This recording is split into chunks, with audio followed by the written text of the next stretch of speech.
கணபதியே நமக்கு. குரு வாழ்க, குருவே சரணம். ஆன்மீக அன்பர்கள் அனைவருக்கும் இனிய வணக்கங்கள். நம்ம இந்த வீடியோ மூலமாக 2025ஆம் ஆண்டிற்கான ஆவணி மாத ராசி பலன்களை பார்க்க இருக்கிறோம். குறிப்பாக இந்த வீடியோவானது பார்த்தோம் அப்படின்னாக்கா மீனராசி அன்பர்களுக்கான வீடியோ. இந்த மீனராசி அன்பர்களுக்கு ஆவணி மாத கிரகநிலை ஆராயும்போது உங்களுடைய ராசிநாதன் சொல்லக்கூடிய கிரகமானது குரு பகவான் ராசிக்கு 4ஆம் இடத்துல குரு சுக்கிரனோட தொடர்பு ஏற்பட்டிருக்குது. ஒரு வளர்ச்சிக்கான ஒரு மாத காலகட்டம்னு சொல்லலாம். ஏன்னா 4ஆம் இடமானது ஒரு மனிதனோட வாழ்க்கையில் அழியா சொத்துக்களை சொல்லக்கூடிய இடம். வீடு மனை வாசல் வண்டி வாகன யோகத்தை குறிக்கக்கூடிய இடங்க. அப்போ தன் ராசிநாதன் 4ஆம் இடத்தை நோக்கி போய் அதோட சுக்கிரனோட தொடர்பு வருதுன்னாக்கா இந்த நேர காலகட்டத்தில் பூர்வ புண்ணிய சொத்து சோகத்தினால ஆதாயங்கள் பெறக்கூடிய ஒரு மாத காலகட்டமாக இருக்குது. வெகு நாட்களாக இந்த ஒரு விஷயத்துக்காக நான் காத்துட்ருக்கேன் சார், இந்த விஷயங்கள் எனக்கு நடக்குமா அப்படின்னு ஏங்கி தவிச்சிட்டு இருக்கக்கூடிய இந்த மீனராசி அன்பர்களுக்கு இந்த மாத காலகட்டம் ஒரு அதிர்ஷ்டத்துக்கான ஒரு காலகட்டங்கள்.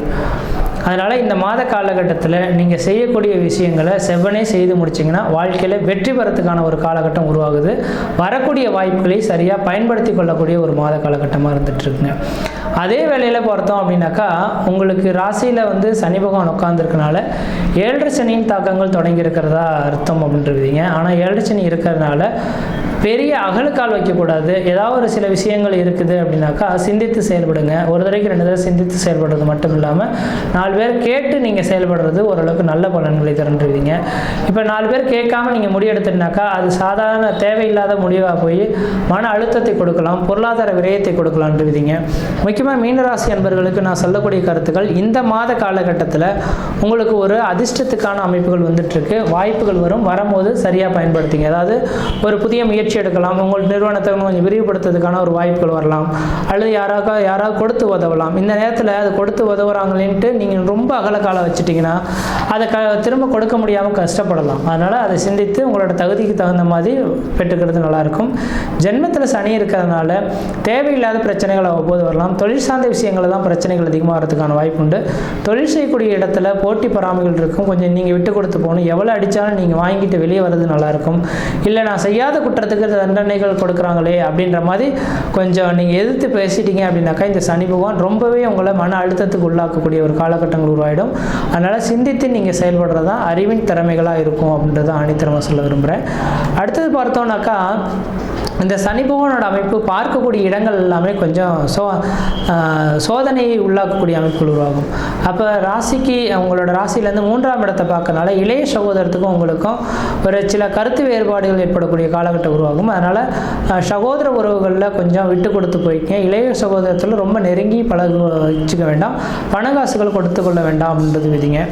அடுத்தது பார்த்தீங்கன்னாக்கா முயற்சி 3ஆம் இடம் முயற்சி ஸ்தானம் வெற்றி ஸ்தானம்னால முயற்சி செய்யக்கூடிய விஷயங்களை ஒரு நபர்கிட்ட சொல்லிட்டு தான் அந்த காரியத்தை செய்யணும்.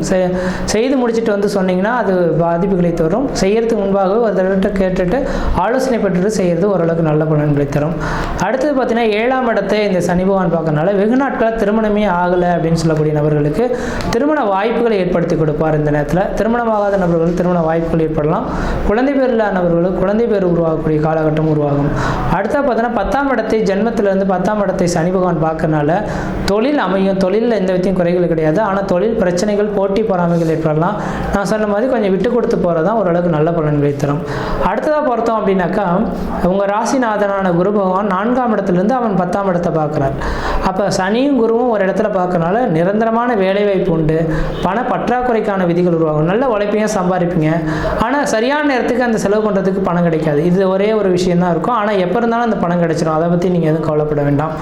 அடுத்து பார்த்தீங்கன்னா 12ஆம் இடத்தை இன்றைக்கு குரு பகவான் பார்க்குறார். 2026 ஜூன் 1ஆம் தேதி வரலும் பார்க்க இருக்கிறார். அப்போ 2026 ஜூன் 1ஆம் தேதி வரலும் 12ஆம் இடத்தை குரு பார்க்கறனால ஒருவேளை மீனராசி அன்பர்கள்லாம் ஊரை விட்டு வெளிநாடு போய் வசிக்கணும்னு நீங்கள் ஆசைப்படுறீங்கன்னா யோசிக்காமல் இந்த நேரத்தில் முயற்சி எடுத்து வெளிநாடு போங்க. கண்டிப்பாக வெற்றி பெறத்துக்கான ஒரு காலகட்டங்கள் உருவாகுன்றீங்க. அந்த வெளிநாடு போயிட்டீங்கன்னாவே பிரச்சனைகளில் மீண்டு வரக்கூடிய ஒரு காலகட்டங்கள் உருவாகும். அடுத்து 8ஆம் இடத்தை இந்த குரு பகவான் பார்க்கறனால நீண்ட ஆயுளுடைய ஒரு ஜாதகங்களாக நீங்கள் இருந்துட்டுருங்க. ஒருவேளை இந்த நேரத்தில் மீனராசி அன்பர்கள் உடல் ரீதியாக பாதிக்கப்பட்டிருக்கு சார், 60 வயதுக்கு மேற்பட்ட நபர்களாக இருக்கீங்க, மருத்துவத்தில் நோக்கி நோக்கி நான் வந்துட்டுருக்கோம், 7.5 சனி சொல்கிறாங்க, ஏதாவது பெரிய பாதிப்பு வரும்னு சொல்கிறாங்க, எங்களுக்கு எதுவும் ஆயுள் சம்மந்தப்பட்ட பிரச்சனைகள் வருமா அப்படின்ற மாதிரி நீங்கள் ஏங்கி தவிக்க வேண்டாம். 8ஆம் இடத்தை குரு பார்க்கக்கூடிய எங்கள் வளர்ச்சி அடையும். அப்போ 8ஆம் இடம் ஆயுள் ஸ்தானம் அப்படின்னால 60 வயதுக்கு மேற்பட்ட நபர்கள் கவலையே பட வேண்டாம். உங்களுக்கு நீண்ட ஆயுள் உண்டு. இந்த 7.5 சனியெல்லாம் உங்களுக்கு எந்தவித பாதிப்பும் ஏற்படாது. மனக்குறைகள் ஏற்படலாம், பொருளாதார நெருக்கடிகள், கடன் சொல்லக்கூடிய அமைப்புகள் ஏற்படலாம். அதில் மட்டும் கவனமாக இருக்கணும். உங்களுக்கு மற்ற விதத்தில் எதுவும் தோஷங்கள் சொல்கிறதுக்கான வாய்ப்புகள் கிடையாது. அப்போ 8ஆம் இடத்தை குரு பார்க்கறனால திடீர் அதிர்ஷ்டமும் உண்டு. ஒரு இப்போ ஏதோ வேலை செய்து வச்சுருப்பீங்க, என்றைக்கோ ஒரு நாள் உங்களுக்கு பணம் கொடுத்து உங்களை காப்பாற்றுறதுக்கு ஆள் காத்துட்ருப்பாங்கன்றீங்க. ஆனால் அதே வேளையில் நான் சொல்லக்கூடிய கருத்துக்கள் என்னக்கா, கடன்கள் வந்தே தீரும். இந்த கடன்களுக்காக இந்த நேரத்திலே ரொம்ப அகலக்கால் வச்சு கடன்கள் வாங்கிடாங்க. உங்களோட தகுதியை இருந்து கடன் வாங்கிங்க. வீடு கட்டுவதற்காக, அதாவது நிலம் வாங்குவதற்கு, வீடு கட்டுவதற்கு மட்டும் கடன் வாங்குங்க. இது செய்தீங்கன்னா கடன் மீனராசிக்கு வந்தே தீரும். அதை யாரும் மாற்றி அமைக்க முடியாது. ஆனால் வீடு கட்டுறதும் நிலம் வாங்கி போடுறதும் அழியா சொத்துக்கள். எத்தனை வருஷம் ஆனாலும் நமக்கு திரும்ப கிடைக்கும். ஒருவேளை தொழிலுக்காக நீங்கள் அதிகமாக கடன் போடுறீங்கன்னு வச்சுக்கோங்களேன், அந்த கடனால் பெரிய பெரிய லெவலில் அது போட்ட கடன் திரும்ப பெற முடியாத கஷ்டப்படக்கூடிய அமைப்புகள் உருவாயிடும். அதனால் கொஞ்சம் சிந்தித்து செயல்படுறது அறிவின் திறமைகளாக இருக்கும். அதேபோல் 6ஆம் இடத்துல சூரிய பகவான் உட்கார்ந்துருக்கிறது இப்போதைக்கு தந்தையின் கை ஓங்கி இருக்கக்கூடிய ஒரு காலகட்டமாக இருந்துகிட்ருக்கு. உங்களோட அப்பா இருக்காங்க அப்படின்னாக்கா உங்கள் அப்பாவின் உறுதுணையோடு நீங்கள் செயல்படுங்க. ஏதாவது ஒரு சில விஷயமா இருந்தாலும் அப்பா கிட்ட கேட்டு செய்யுங்க. அப்பாவுக்கு இன்றைக்கி 6ஆம் இடத்துல இருக்கிறனால அரசாங்கத்தினால ஆதாயங்கள் அவங்களுக்கு கிடைக்கக்கூடிய அமைப்புகளும், அல்லது அதிகார பதவிகள் கிடைக்கக்கூடிய அமைப்புகளும், அல்லது நீங்கள் கேட்ட இடத்துலேருந்து பணம் கிடைக்கக்கூடிய அளவுகளுக்கு தன் தந்தையின் மூலியமாக தான் உங்களுக்கு ஆதாயங்கள் இருக்கிறத பார்க்க முடியுதுங்க. அதனால் மீனராசி என்பவர்கள் இந்த நேர காலகட்டத்தில் யாரையாவது ஒன்றி வாழ்ந்தீங்கன்னா சிறப்பாக இருக்க முடியும். கொஞ்சம் விலகி நிற்கிறீங்க அப்படின்னாக்கா தனிமரமாக இருக்கக்கூடிய காலகட்டம் உருவாகும். பிரச்சனைக்குரிய நபர்கள் யாரும் வந்தால் அவங்களை விட்டு விலகி வந்துடுங்க. நீங்கள் பிரச்சனையை நோக்கி போகாமல் இருக்கிறது விசேஷம். அதை நான் செய்யாத குற்றத்துக்கு சொல்கிறாங்களேன்ற மாதிரி நீங்கள் போயிட்டீங்கன்னா அதனால் மன உளைச்சல்கள் ஏற்படலாம். அதே போல் பார்த்தீங்கன்னா கணவன் மனைவி உறவுகளும் ரொம்ப ரொம்ப எச்சரிக்கையாக இருக்கணும். இன்றைய தேதி மட்டும் கிடையாது, 2028ஆம் ஆண்டு வரலும் கணவன் மனைவி உறவுகளை விட்டு கொடுத்து போங்க. ஒருத்தர் நல்லா புரிஞ்சு பழகிக்கிங்க. புரியாமல் விட்டுட்டிங்கன்னா கண்டிப்பாக அதில் பிரிவுகள் சந்திச்சிடலாம். உங்கள் ஊரில் பல சமுதாயத்தில் பல பிரச்சனைகள் வந்தாலும் கணவன் மனைவி உறவுகள் பிரச்சனைகள் இல்லாமல் இருந்துட்டாவே பல்வேறுபட்ட பிரச்சனைகள் உங்களால் சால்வ் பண்ண முடியும். ஆனால் நீங்கள் 2 பேரும் தனித்து நின்றீங்க அப்படின்னாக்கா பிரச்சனைகள் வழிவகுக்கலாம். அதுக்கான வாய்ப்புகள் இருக்கிறதுனால தான் சொல்ல விரும்புகிறேன்.